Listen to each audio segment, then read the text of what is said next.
Oi, pessoal! Hoje a gente vai mergulhar numa das criações mais incríveis da biologia, o nosso relógio corporal. E mais do que isso, vamos ver como a ciência conseguiu, pela primeiríssima vez, construir uma versão funcional desse relógio fora do corpo, ali numa placa de laboratório. E para a gente entender o tamanho dessa façanha, vamos começar com uma coisa que, olha, quase todo mundo já sentiu na pele. Quem aí já fez uma viagem longa e atravessou fusos horários conhece bem essa sensação, né? Cansaço, a cabeça meio aérea, parece que nada está no lugar certo. Isso, claro, é o jet lag. E o motivo é bem simples, na verdade. O nosso relógio biológico interno, que controla literalmente tudo, do sono à fome, fica numa confusão danada, totalmente fora de sincronia com o mundo aqui fora. Essa programação interna, que roda num ciclo de mais ou menos 24 horas, é o que a gente chama de ritmo circadiano. E o grande maestro dessa orquestra toda é um grupinho minúsculo de neurônios lá no hipotálamo, chamado de núcleo supraquiasmático. É o nosso relógio mestre, garantindo que o corpo inteiro funcione no tempo certo. Tá, mas como é que esse relógio mestre sabe que horas são aqui fora? A resposta é luz. Existe uma espécie de cabo de fibra ótica biológico que vai direto dos nossos olhos para esse relógio lá no cérebro. Esse caminho, o tal trato retino-hipotalâmico, é a linha de comunicação vital que ajusta o nosso tempo interno com o nascer e o pôr do sol. E é aqui que a gente chega no grande desafio dos cientistas. Poxa, se a gente quer entender distúrbios do sono, os efeitos de trabalhar à noite ou o próprio jet lag, a gente precisa de um jeito de estudar esse sistema. Mas como fazer isso com precisão em nós humanos? Por muito, muito tempo, a ciência se virou com modelos animais, principalmente camundongos. Só que tem um problema gigantesco. Eles são animais noturnos. A biologia deles é basicamente o espelho da nossa.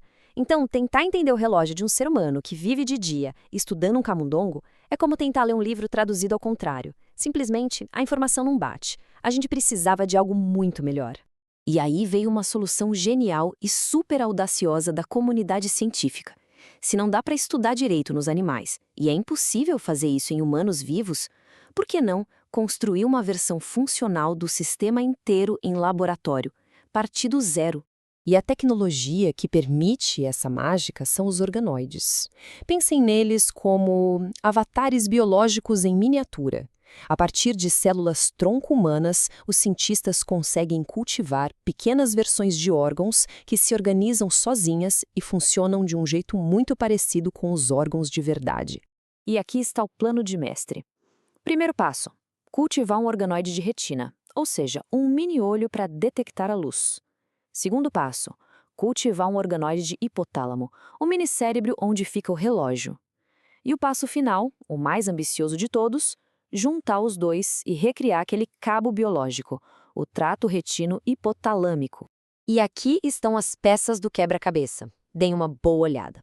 À esquerda, o organoide de retina. Estão vendo aquelas estruturas que parecem uns pelinhos, as bordas em escova? Isso é um sinal importantíssimo de que as células que captam luz estão maduras, prontas para o trabalho. E à direita, o organoide do hipotálamo, que depois de meses e meses de cultivo, já tem a cara de um mini-cérebro, prontinho para ser o nosso relógio. Bom, com as duas partes prontas, chegou a hora da montagem. Basicamente, os cientistas colocaram o mini-olho e o mini-relógio cerebral juntos, numa mesma cultura, e torceram para que eles se fundissem e virassem uma estrutura só. E o resultado é esse aqui. É o que eles chamaram de assembloide. Olha que legal. Não são mais dois tecidos separados. É uma entidade nova, única, onde a retina e o hipotálamo estão fisicamente ligados. A estrutura está ali, perfeitamente formada. Mas aí fica a grande pergunta, né? Uma coisa é ter uma conexão física. Outra, bem diferente, é ter uma conexão que funciona. Eles estavam só colados um no outro ou eles estavam de fato conversando? Era hora de testar essa fiação. A primeira ótima notícia: as células certas não só estavam lá, como sobreviveram ao processo todo. Essas células, as IPRG6, são os sensores de luz específicos do sistema do relógio biológico. O fato de estarem ali, vivas e bem, era a confirmação de que o hardware necessário para a comunicação estava instalado e pronto para operar. Agora, se preparem, porque aqui a coisa fica espetacular. Esta é a prova de que o circuito está vivo. Usando eletrodos supersensíveis, os pesquisadores escutaram a atividade elétrica. E o que eles ouviram foi música para os ouvidos da ciência. Padrões de disparos elétricos em rajadas, totalmente sincronizados, viajando da retina para o hipotálamo. Era a prova. Eles estavam se comunicando. Ok, a conexão física existe, a conexão elétrica também. Faltava o teste final, a grande recompensa. Será que esse assembloide tem um ritmo próprio? Ele consegue marcar o tempo sozinho, como um relógio de verdade? Uma olhada bem de perto na parte do hipotálamo mostrou que todas as engrenagens moleculares do relógio estavam lá. As proteínas essenciais que ligam e desligam ao longo do dia, criando o ritmo, estavam todas presentes e ativas. A máquina estava montada e pronta para funcionar. E na ciência do ritmo circadiano, existe um teste que é considerado o padrão ouro, a prova definitiva de sucesso. Não adianta só ter as peças do relógio.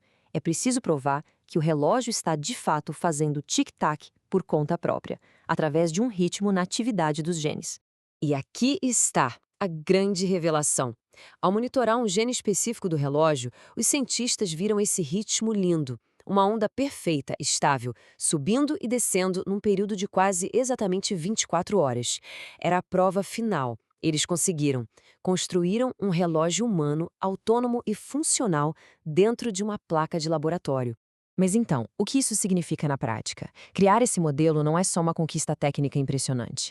Abre um novo universo de possibilidades para a saúde de todo mundo. O que a gente pode fazer agora que tem essa ferramenta nas mãos? As portas que se abrem são incríveis.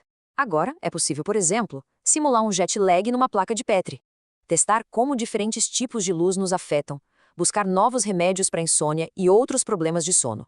E até investigar como um relógio desregulado pode contribuir para doenças mais sérias, como diabetes ou Alzheimer. É uma janela para a nossa biologia que a gente nunca teve antes. E isso nos deixa com uma pergunta para refletir sobre o futuro. Por décadas, a gente estudou o relógio para tentar entender como ele funciona. Agora que a gente consegue construir um, entramos numa nova era. A pergunta muda de como funciona para como a gente pode consertar.